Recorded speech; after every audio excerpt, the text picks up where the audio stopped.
Kami berdua bawa kue, dipotong-potong.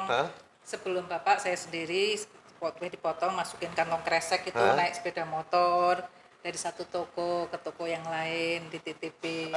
Kalau sekarang ya kami nggak jarang berantem, sudah enggak. Awalnya dulu memang sulit ya. Sampai akhirnya kami menyadari bahwa kami berbeda dan keperbedaan itu justru seperti kalau pepatah Jawa tumbuh oleh tutup. Tumbuh oleh tutup. Jadi sesuatu yang pas.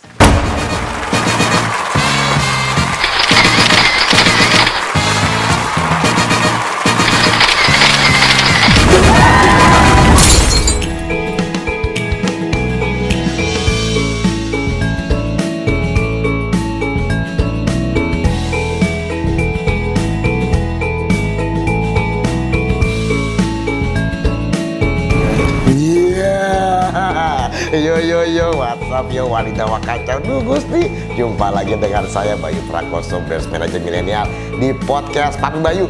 Wah, saya bareng mbak ini. Mbak siapa mbak? Agatha. Mbak siapa? Mbak Intan.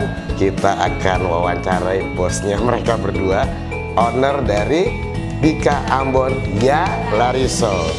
Ikut Papi Bayu yuk. Duduk lagi mbak. Dan Nata Wijaya dan Ibu Wulantika. Oke, selamat malam Bapak, Ibu ya. Selamat malam. Gangguin malam-malam nih Pak Bu. Oke, penonton podcast Papi Bayu, kita hari ini datang ke Bapak Samuel dan Pak Nata ya Pak ya. Pak Nata dan Ibu Wulantika. Beliau ini adalah owner dari Bika Ambon Ya Lariso. Betul ya Pak ya? Ya Bu ya? Siap. Oke Pak, aslinya mana sih Pak? Kok bisnisnya nih Bika Ambon? Ini kan Jogja loh. Kenapa nggak Bapia sih Pak? Saya asli Solo. Oh aslinya Solo. Udah Bika Ambon ini kan dari Medan Pak. Ya. Kalau dulu boleh orang bilang Pak Bika Ambon itu Medan. Iya betul. Sekarang Bika Ambon itu Jogja. Iya benar. Karena udah ngetop banget ya Bu ya. Lariso ya. Jadi kalau tanya kenapa kok Bika Ambon, itu mula-mula dimulai dari kami mengalami keterpurukan sebetulnya. Waktu itu kami tinggal di Jakarta, Pak Nata sebagai sales kanvas gitu ya. Oh sempat di Jakarta ya Pak ya Bu ya? Iya, Oke. kami tinggal di sana selama 16 tahun. 16 tahun. Anak-anak kami lahir di sana semua. Lalu saya sendiri guru. Oh guru. Tahun 98 terjadi kerusuhan dan kami mau nggak mau harus menyingkir dari Jakarta. Siap. Pak Nata yang waktu itu sales memasukkan barang-barang ke supermarket. Banyak supermarket dan banyak supermarket hancur, mungkin hampir semua ya. Kami bangkrut. Lalu Saya juga ingat Bu, saya tahun 98 lagi seru-serunya di sana. ya, Iya. banyak teman-teman kami juga ada yang lari ke Bali, lari ke Singapura. Kami cukup lari ke Wonosobo. Pulang ya Bu ya. Pulang kampung, itu Siap, kampung halaman siap, saya. Nah di sana kami nggak punya pekerjaan. Saya balik ke sekolahan, mengajar, tapi juga ya nggak segitulah ya. Lalu kebetulan orang tua saya punya warung, punya aneka makanan, salah satunya Bika Ambon. Lalu saya bilang, boleh nggak kalau saya edarkan Bika Ambon ini ke toko lain? Dengan berat hati, orang tua saya bilang, Mau nggak mau anak. iya, takutnya nggak laku. Siap Pak. Nah, saya mulai mencoba. Lalu, nah ini Pak Nata yang sudah punya pengalaman di pemasaran ya. Selama di Jakarta ternyata tuh nggak sia-sia jadi sales kanvas gitu. Siap. Disitulah mulai kelihatan ya keahliannya dipakai. Kami edarkan waktu itu ke 3 kota. Wonosobo, Purworejo, dan Banjarnegara. Itu cara mengedarkannya gimana? Gimana itu Pak Nata yang cerita itu cara mengedarkannya gimana? Itu kan posisi jauh-jauh Pak. Purworejo, Wonosobo sama Banjarnegara. Iya kan jauh-jauh banget mental-mentalnya Pak. Itu caranya gimana Pak? Ya kita kirim, ya waktu itu kita naik motor ya, keliling, ada kanvas saya kan biasa juga itu. Terus memang kita ada orang. Ya pertamanya saya memang yang jalan. Iya makanya pasti buka jalur pertamanya kan bapak dulu tuh. Pertama saya nembus-nembusin. Ya Banjarnegara sih juga nggak kota gede ya. Purworejo juga nggak gede ya. Gitu. Jadi saya telusurin mungkin Purworejo itu ada 4 toko, Banjar juga ada 4 atau 3 gitu ya. Terus Wonosobo juga ada sedikit lah. Tapi itu lumayan lah untuk mengawali itu sudah cukup. Usaha itu ya. Juga sudah cukup bagus untuk kehidupan kita di Wonosobo. Cuma waktu awal-awal pertama saya memang kan jarang di Wonosobo itu tahun ke berapa ya? 2 ya mungkin ya. Itu kita baru mulai Jadi bapak bawa contoh kuenya jalan ke Banjarnegara keliling di sana. Kami Iya. berdua. Luar biasa. Kami berdua bawa kue, dipotong-potong. Sebelum bapak saya sendiri kue dipotong, masukin kantong kresek itu, naik sepeda motor dari satu toko ke toko yang lain, dititipin. Ini bener-bener dari nol berarti ya Bu ya, dari Pak ya. Itu nol pertama. Lalu ketika anak kami yang pertama itu masuk SMP, jadi kami pindah ke Jogja dan nol lagi. Gitu. Pindah ke Jogja nol lagi? Nol lagi karena yang pelanggan dari Purworejo, Banjarnegara dan Wonosobo kan kami tinggal. Oh nggak dikirim dari sini? Pernah kami mencoba untuk kirim, nggak laku tuh. Mungkin Tuhan bilang nggak usah pemasarankan kamu di Jogja aja, gitu. Nggak laku. Gitu. Jadi kami mulai nol lagi dari Jogja. Expand ulang lagi. Strateginya sama, yang sudah Pak Nata yang pintar di marketing, kami titip-titip ke toko lain, gitu. Ada yang ada alamatnya, ada yang enggak. Nah disitulah kami mulai memperkenalkan produk kami. Lalu kami juga punya toko sendiri, dan situ mulai mengelola dan Pak Nata yang mengembangkan. Maaf Bu, Pak, ini kan bisnisnya kan kue ya. Kue itu kan ada masa waktunya. Nggak lama gitu dibandingkan yang lain. Nah itu awal-awal nggak rugi tuh Pak, waktu nyari-nyari customer gitu Pak? Ya kita justru ini ya harus bisa mencari peluang ya. Kalau bisa harus membuangnya. Itu yang juga kita ajarkan ke anak-anak ya. Misalkan kayak karena saya punya kedai Kandila ini juga bagaimana harus bisa membuang. Kalau sekarang sih mungkin kalau roti-roti ini bisa saya daur ulang. Jadi untuk pakan ternak saya karena punya ternak ikan, punya ayam, ya udah saya untuk pakan itu ya. Jadi kalau nggak laku bisa buat jadi pakan ternak. Ya. Semua limbah-limbah juga kita olah lagi. Jadi limbah-limbah itu kan organik, jadi kita olah jadikan pupuk juga. Saya punya khusus untuk pengolahan untuk limbah. Jadi Bika Ambon kan ada pakai daun pandan, daun jeruk asli ya, itu kan ada limbahnya. Saya olah, itu difermentasi, nanti jadikan pupuk. Ya. Tapi kalau ini memang kita juga nggak pakai pengawet sama pewarna. Pewarnanya memang ya dari kuning telur kalau baik Bika Ambon. Asli ya semua ya? Semua asli, nggak pakai pengawet, nggak pakai pewarna. Ya. Pengembangannya GIS kalau roti. Siap. Nah, Pak, produknya apa aja, Pak? Yang dibuat sama Bapak gitu sama Ibu ya? Ya, kalau kita khusus spesialisnya memang Bika Ambon. Bika Ambon. Ya, untuk utama ya. Kalau dulu memang ada berapa rasa, Pak, Bika Ambon? Apa cuma satu? 7 rasa. Makanya tadi saya nyobain kan, coklat kok rasanya gitu kan. Ya, berarti ada 7 rasa ya? Ada yang keju, ada yang pandan, ada yang green tea, ya, macam-macam. Luar keju, biasa. Gula Jawa. Pak, dari mulai nganfas sampai hari ini, sekarang sudah ada berapa cabang, Pak?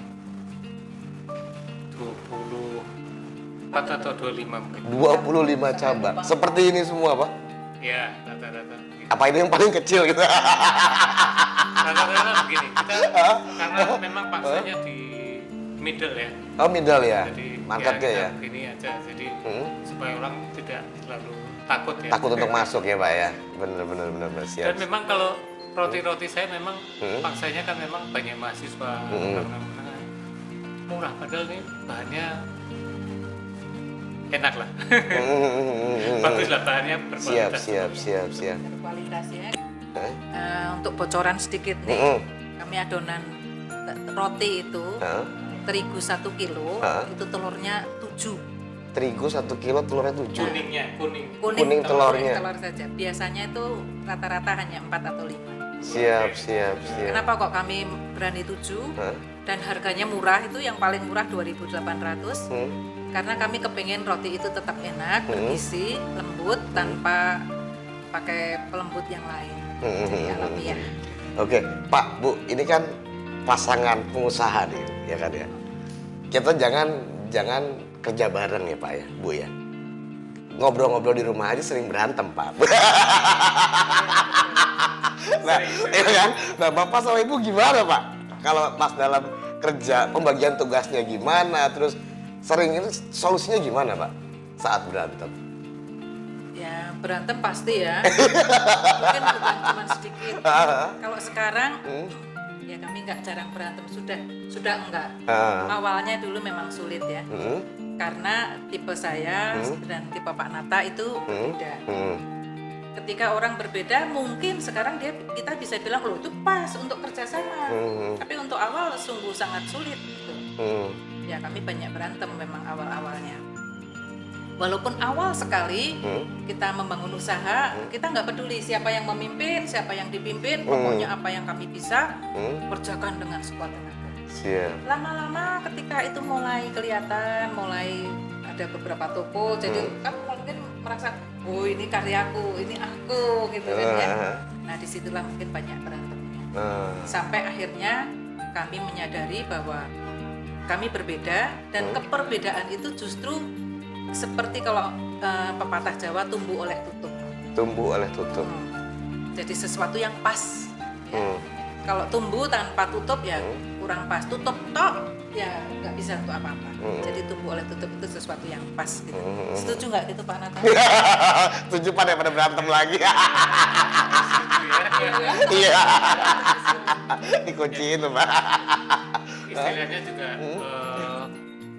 kalau dulu sering berantemnya, saya sering ingin maju gitu ya, ingin cepet maju, ngegas kalau mobil, dia ngerem, bagian ngerem, maksudnya dia memang bagian yang menata di belakang gitu ya, mempersiapkan segala sesuatunya. Dulu waktu awal pertama toko kita buka, saya udah mau siaran di radio, di mana promosi gitu, aduh ini yang dijual aja belum jelas kok mau dipromosikan. Aku bilang nggak apa-apa, udah buka aja. Kita buka tanggal 30 Juli ya. Itu memang pas ulang tahun besoknya, ulang tahun 31, tapi udah buka sekarang aja, kalau enggak mau kapan lagi, mau sampai beres nggak akan beres-beres buka. Pokoknya buka dulu ya. Siap. Pasangan serasi sebenarnya Pak, tadi saya bilang juga ya. Bapaknya marketing itu kan, wah pengennya lari terus, ibunya bagian finance yang nahan. Jadi balance gitu Pak ya. Ya balance kalau sekarang bilang gitu. Nata lebih sering bilang apa yang saya inginkan kayak istrinya tuh menghambat gitu. Tapi ya itu ya. Ternyata jadi sekarang saya tahu ya, Pak Nata kepengen ini, nah saya memfasilitasi apa. Kalau mau ke sana butuhnya ini harus ditata begini dulu. Ini yuk sekarang kita maju. Siap. Mantap. Saya memang ceritanya begitu ya. Saya sering kalau naik mobil ya, tuh ngegas terus dia ketakutan ngerem, turun-turun malah dia yang pegel, saya mijetin. Siap. Pak, Bu, ini kan pandemi. Kita semua terkena imbas, mau segala sektor bidang usaha apapun ya Pak ya. Bapak sama Ibu strategi apa yang dipakai Pak biar tetap survive di masa pandemi sekarang? Ya kita selama pandemi memang waktu awalnya bulan Maret tuh kita kaget ya, Maret, April, kita belum April ya, mungkin belum menata mau bagaimana, nanti kebijakan pemerintah juga bagaimana, ya kita memang terus ya hanya sempat tutup Pak? Bagaimana? Sempat tutup? Oh tutup agak banyak, mungkin 10 toko outlet kita tutup. Hampir 10 outlet kita tutup.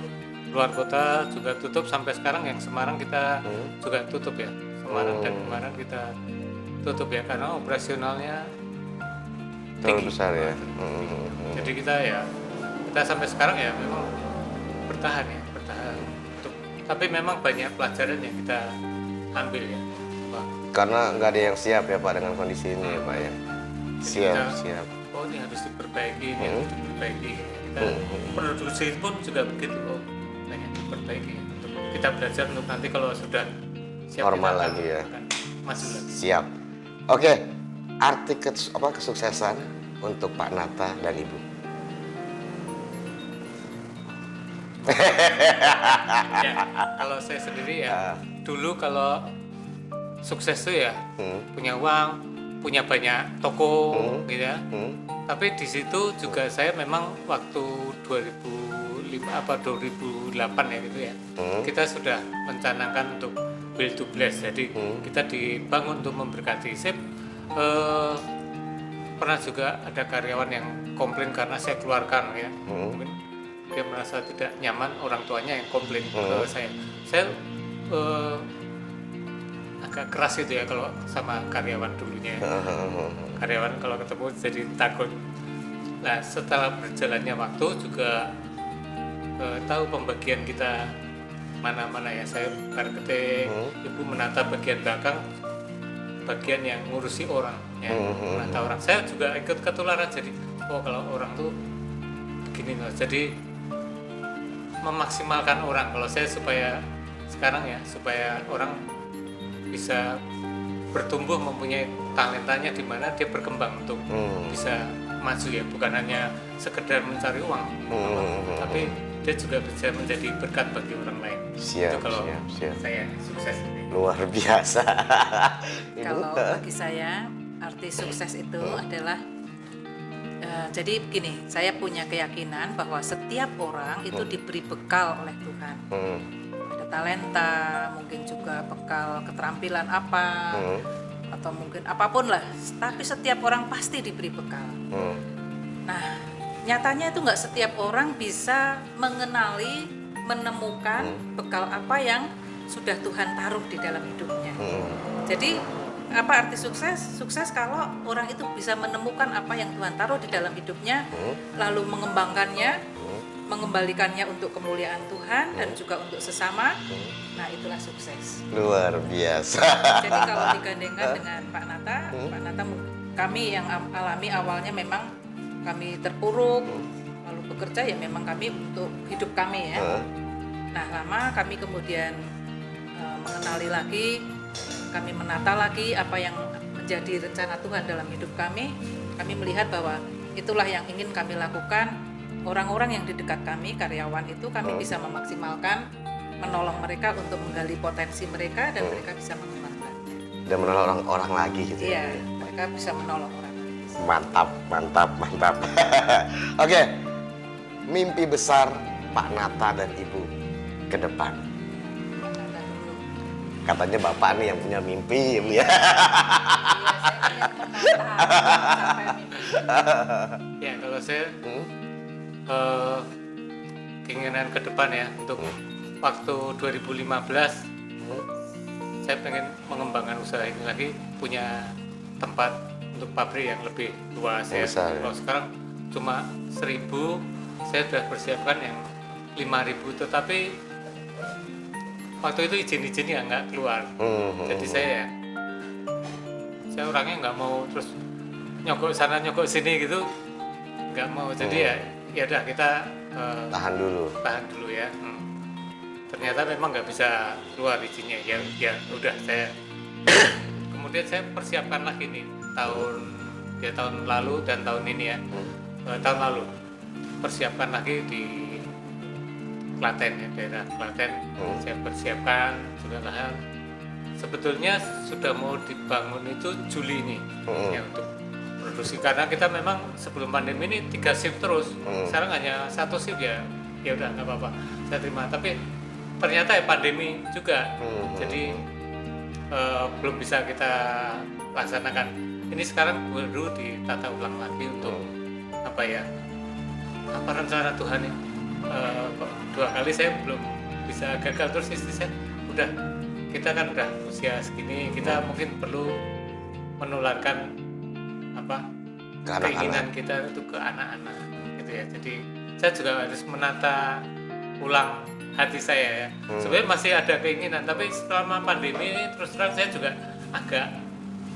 agak slow down juga gitu ya. Jadi tidak terlalu ngongso sekali, soalnya kondisi ini belum bisa diprediksi sampai kapan. Jadi kita hanya itu tadi seperti bertahan aja udah nanti dulu begitu ya. Targetnya kapan Pak? Rencana Bapak untuk pabrik itu kebuka?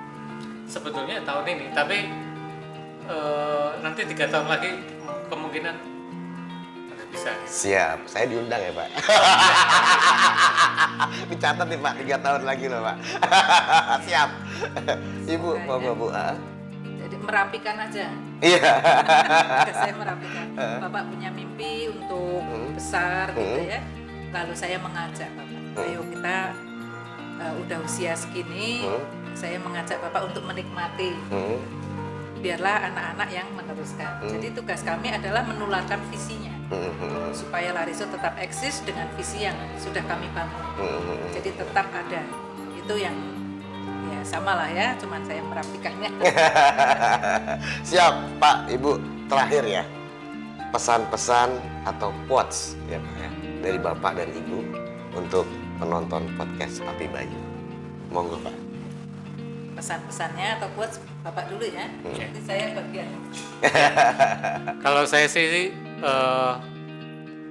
dalam keadaan sekarang kita kapanpun dalam keadaan apapun ya kita harus mensyukuri apa yang ada ya, mensyukuri apa yang ada, yang kita jumpai, yang kita temui di tangan kita untuk dikerjakan dengan sekuat tenaga ya, karena itu yang Tuhan inginkan ya untuk kita lakukan yang terbaik ya. Saya sangat terinspirasi dengan lagunya The Massive.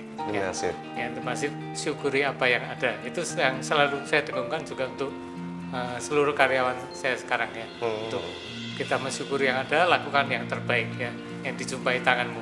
Siap. Ibu. Pesan-pesan saya, ini yang kami alami dan saya ingin membagikannya. Ketika kita mengutamakan relasi, maka prestasi itu akan mengikuti. Luar biasa. Terima kasih Bapak Ibu, keren banget ngobrol-ngobrolnya. Ini bisa jadi motivasi, bisa jadi inspirasi buat penonton-penonton di rumah ya Pak ya. Oke, penonton podcast Papi Bayu, kalau pengen lagi lihat orang-orang atau tokoh-tokoh keren kayak Pak Nata dan Ibu ya, jangan lupa pencet subscribe di sini ya Pak ya, Bu ya, tombol merahnya, terus ya pencet loncengnya, gitu Pak. Jumpa lagi di video-video Papi Bayu berikutnya. Adios, salam olahraga. Terima kasih.